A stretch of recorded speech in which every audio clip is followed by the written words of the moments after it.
Yun, baklasin natin started. Linisan natin yung armature nya. Linisan na rin natin, total baklas na rin. Ito lang magbaklas na, no?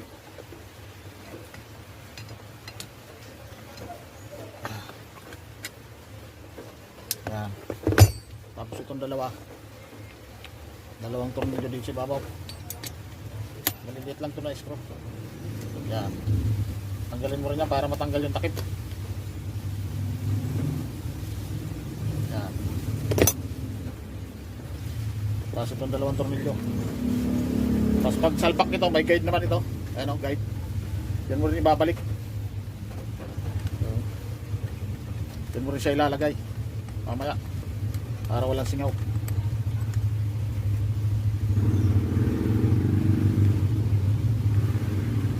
Dahan-dahanin lang natin maklas.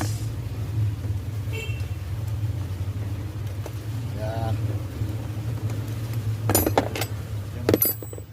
Para makita na rin natin kung mahaba pa yung carbon brush.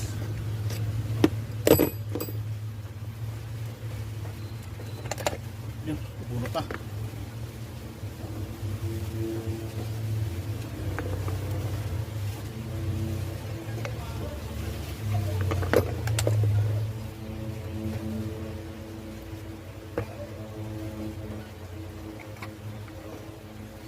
Yan. Yan o. Tingnan natin yung carbon brush kung mahaba pa.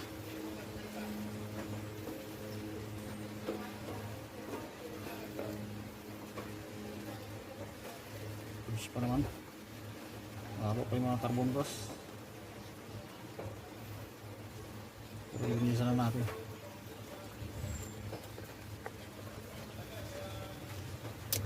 Yun o. Yan. Yan, apat yung carbon brush ito. Apat. Yan. Palinisin natin kasi umitim na rin, oh. Maitim na siya. Lilihain natin yun yan. Yung armature nya. Lilihain natin para magandang kontak. Okay pa naman yung ano nyo, carbon brush, ang haba pa, oh. Apat na piraso. Yun. Kaya lang medyo maulan yan, no? Ulan, antayin muna natin pag ano tayo na around.